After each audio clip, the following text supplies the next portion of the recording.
No Jumper, coolest podcast in the world. And today, I'm having to sit down. There's been many, many times over the years where people have said to me, Adam, why are you always in black people business? Why are you always reporting on gang leaders of the black race? Why don't you go talk to a skinhead? Why don't you go talk to somebody who looks more like you? And as I've become deeper and deeper into the sort of like prison/criminal pipeline on YouTube, I came upon some videos titled Skinhead Gang Leader. And I was like, that's it. That's what I need in my life. I got to talk to somebody who's really walked the yard and represented for the woodpile that they lump me in on. Garrett, how you doing, man? I'm doing, man. That's a good introduction. I'm like, Dad, keep going. I'm feeling that right now, man. I'm feeling that, dude.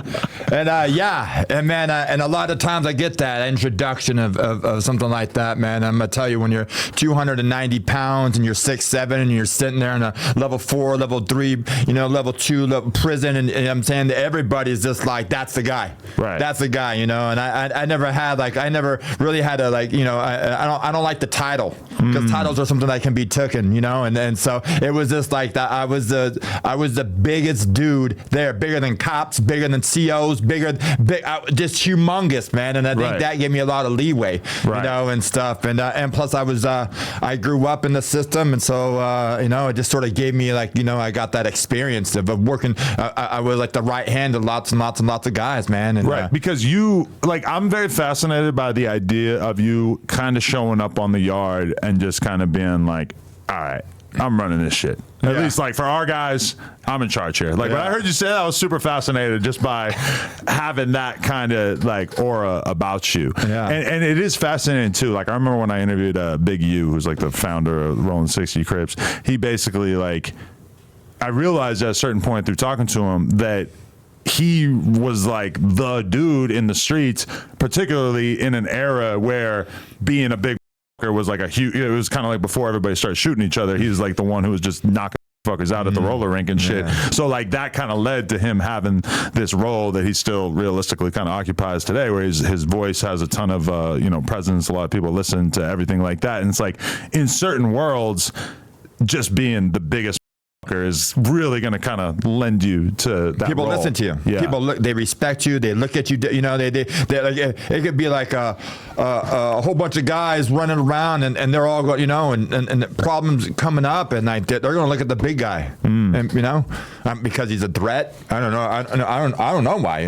but I took all those keys and all those titles and all that stuff, and I ran with it every time inside there, man. But so okay, take me back to you being a younger man who didn't necessarily have this confidence or ego that you kind of built up over the years. Was there a time period that you remember where that stands out to you before you kind of inherited I remember being I was young. I addicted to the streets. I was out there on the streets. I was of all that way we grow up, and we grew up on the other side of the tracks. And I remember being at a house with my older homeboys. I got and they just gave me that big brother vibe, that dad vibe, because I didn't have that going on. I remember sitting there at that house that one day, and I remember hearing that knock on the door, and he's everybody on point. You're what's going on? Guns. Everybody's just so cool, so much respect going on, man. And this guy comes in, blasted, just slingshot tattoos, just I think he might even have one of those old trench coats from the old Western days, with the slingshot on, and everybody's just gave this dude nothing but respect, dude. Just that respect, and you're sitting there he introduces himself. He says hi. He's polite. He's nice. He's just the coolest guy, man. And I remember as they went inside the room, because I was just that little kid. I was out there on that beat up old stinky ass sofa in the goddamn living room, and I remember damn, I want to. I like that persona.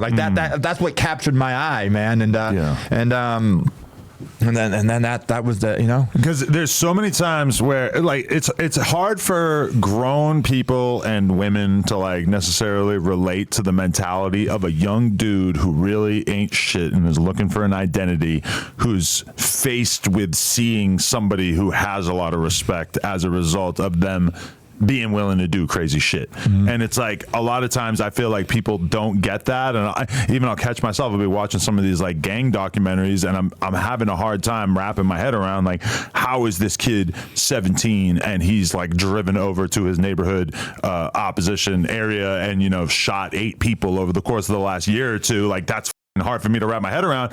But when I really think about like what my brain chemistry was like when I was 16, it's actually not that hard for me to wrap my head around how I could have, if I had been surrounded by different influences, had been willing to get into some shit like that. Yeah, I was very influenced by it. I just think it was more or less how I brought up, and I really didn't have like that male alpha figure. And then all of a sudden, like one came along, and not only that is that he was like, because I was taller, and this alpha, he came in and he was more my size, so I was just attracted to that, man, and it's just one of those things of being out there on the streets and you're going through all that stuff. You're addicted to that, I was just a big dude, man. I'm just a big ass guy. So that'll get you into a lot of situations in the first place. That gets you in a lot of. I remember being at a party though. I was at like house parties back in the day and stuff like this, and I'm like a big old dummy. I'm just like this youngster, but I got people behind me, man. I remember being at a party and some guy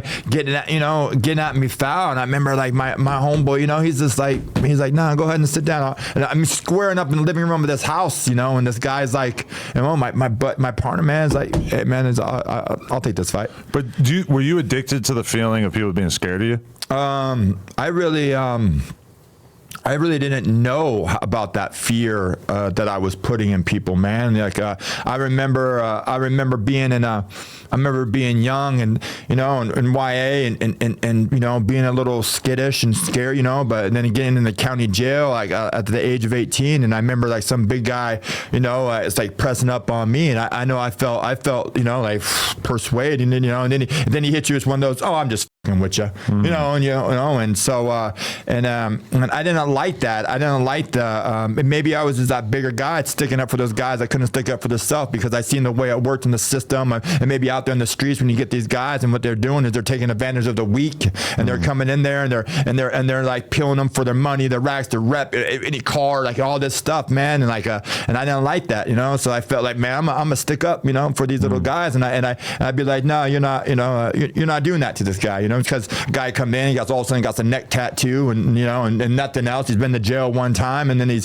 getting to this guy who's never even seen jail or doesn't even run him a spell. He doesn't know what a UA is, a PO is, or anything like that, and they just take advantage of him. And I sort of just like I saw how they feed. I saw that the feeding of it. You feed off the weak, right? And of course I did it. Of course I was big, and I hung out with guys, man. And as it went on, later on, I'm hanging out with these guys, full on gangsters, and I watched the fear. I watched the fear they put into these people, during the home invasions or taxing people or doing all this stuff, man. And yeah, you're right. I was turned on by that, man. It is addicting. That is that fear and that being. That your weight carries. I'm walking in a room and people are just dead silence. Like when that guy walked into the house when I was young, and everybody was just like just obedient, Yeah. and that I like that, Definitely.